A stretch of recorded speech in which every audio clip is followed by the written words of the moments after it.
We've seen a major event, Celebration of Lights, now canceled for this summer in Vancouver.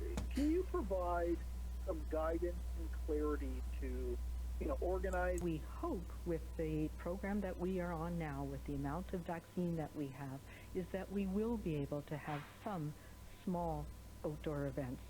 I can say there is not likely to be big events of any sort, even outdoors, through this summer and into the following. Hello everyone and welcome to Kimball's Curiosity. And the curiosity of today is the video I just played prior to this. It's regarding Dr. Bonnie Henry's statement 3 days ago about the large events not happening in the near foreseeable future. Possibly January of 2022, more than likely the spring of 2022. This has me concerned because what other restrictions are going to be left in place till the spring of 2022, as we have not seen a clear-cut path to recovery from both her and the provincial government. Now, they have stated that they expect by the end of June of this year, every British Columbian who wants a vaccine will get at least one dose. Now, I'm going to say that I wouldn't hold them to it because we, British Columbians and Canadians, are at the mercy of importation of the vaccines and whatever is given to us. And we are all aware that when the chips are down and other countries are having issues that are doing the export of the vaccine, they are going to restrict them and give them to their own citizens. India right now is going through a major COVID outbreak, and I can guarantee you they are probably restricting AstraZeneca from exporting from India.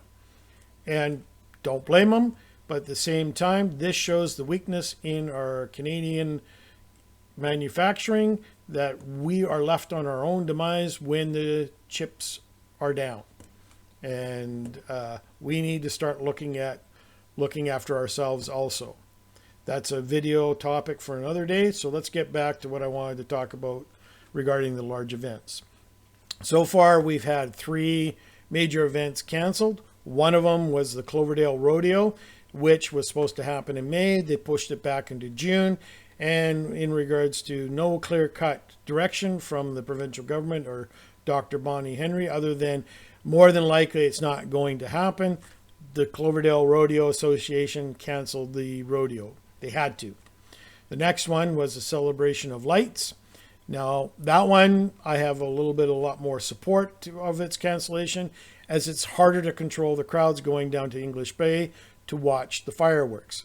You might be able to put fences around it, but then the cost may be too much for the city of Vancouver to afford, or the organization for the Celebration of Lights. Also, you would not be able to restrict a lot of people going into the condos to watch those Celebration of Lights. So again, I could see that one. The one that I cannot see and do not understand is the Pacific National Exhibition. It is a fenced off area. It's open spaces. Yes, it does have some enclosed spaces, but they could set up the people at the front doors to restrict the access to the number of people allowed in the buildings, and also cut back on the number of displays that are happening in those buildings, therefore having a bigger space hallways for people to maintain their social distancing. It's kind of interesting in regards to this and the decision that the PNE has done, because in Florida last month, spring break happened. And Florida, for the first 2 weeks, it was their citizens, and then the rest of the United States happened. And people came down there, went to Walt Disney World, Universal Studios, SeaWorld, Legoland, and a few other amusement parks. And they were packed solid. And if you go to any YouTube park hopping channel, you will see how packed it was. Yes, everybody was required to wear masks, which is very good, but there was definitely no social distancing. Now, in the States right now, they're at approximately 30% vaccinated. That means 30% of the population of the United States has gotten both dosages. Here in Canada, we're at 3.1%. I don't know what the single dose percentage is. In the States, especially Florida, the single dose percentages is 40%. Now, I took a look at some of the COVID numbers from Florida, and for the last 30 days, and they have been pretty consistent in regards to the numbers. They've been fluctuating up and down, but there has not been a, as we would call it, a third wave or a large wave going through. They have just been level. They haven't gone down or they haven't gone up. It's been pretty even Steven across the board. United States, it's ranging between 15,000 up and 15,000 down in regards to the last 30 days also. Unfortunately, we're hearing that the younger generation, younger crowd, are the ones that are now being affected and sending to the hospital, which is happening up here because the older population are the ones that got vaccinated first. So we go from there. The thing about the spring break, and I'm pointing in regards to the amusement parks, is that it's family events and it's not the party goers of the young generation that were happening on Daytona Beach, because we saw videos of that where they were trying to control the crowds when this spring break because they didn't want the massive COVID outbreak. However, at the parks, everybody was required to wear masks. And from my understanding, they did enforce it. They were going around telling people, hey, put the mask over your nose, stuff like that. You weren't, when you were eating, it was okay. But social distancing, it was non-existent, as I stated before. So I cannot understand, in regards to looking at those numbers, that the Pacific National Exhibition could not put in the numbers in to make it financially viable for them to break even at least. And that the government couldn't get on board. It's an open space. People walk around, enjoy it, and they could restrict the number of people going into the enclosed spaces, the number of people getting on the rides, etc., etc., etc. This has an economic impact. And what I mean by that is there's a lot of summer students that rely on the PNE for money to help them go to college. And now it's not there. The government is going to have to come up with the money. And guess where the government's got to get the money from? It's from you and I. Money does not grow on trees. We need to start getting our economy back on the track because this has long-term implications, not only to me, but to the younger generation up and coming. I understand we need to find the happy balance, but I find it also funny that you can go down to the local Costco and it's packed, shoulder to shoulder at times, and there's no concern about it. But you can't go to a restaurant where the restaurant industry has gone out of their way to build barriers and everything else to prevent the spread of COVID. But no, can't do indoor dining. You can do outdoor dining, but I've been going around and guess what? I've been seeing some of these outdoor patio dinings with enclosed spaces. So it's no different. And I just do not understand it. I don't. I'm sorry. This has economic impacts for the younger generation as well as other people that rely on that industry, the businesses, tax implications. The municipal government is going to be affected. This just does not make sense.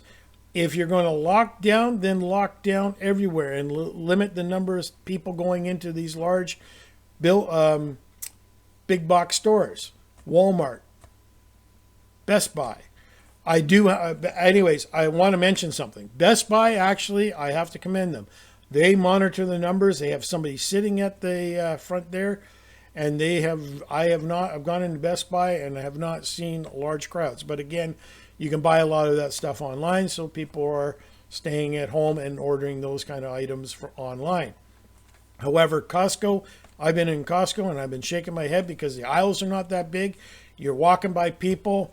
Yeah, you're wearing the mask, but there are some individuals that don't, and there could be medical reasons behind it. That's fine. But having the PNE shut down and not having these large events planned ahead of time is ridiculous. Case in point, the CFL will not be able to survive this year or put on games if they can't have at least 14,000 people in the stands. I think it's 18,000 is where they break even point or make profit, whereas 14 to 15 is the break even point. They need the fans in the stands. And from my understanding, and if Dr. Bonnie Henry is the feeler for the rest of the provinces across Canada, this is not going to happen. BC Place Stadium can hold over 60,000 people, but I don't foresee her allowing 14,000 people, 16,000 people sitting at the stadium. And that's unfortunate because I cannot understand it when we are planning to have vaccinated every British Columbia who wants one by the end of June. I can understand the hiccups, but we need to move forward. We need to move forward for economic purposes. We got to find that balance. And right now the balance is swinging the other way. And it's hurting businesses. And it's not only hurting businesses, it's hurting the government's coffers. Because this money has got to be paid back somewhere along the line. And it's not going to be coming out of thin air. It's coming out of the taxpayers. You and I. I can guarantee you big corporations are not going to sit there and take a cut to pay down the debt, even though they were helped during this COVID crisis just as long as the small businesses. But they are surviving because they are open. Meanwhile, the mom and pop stores are not open because they don't have enough space for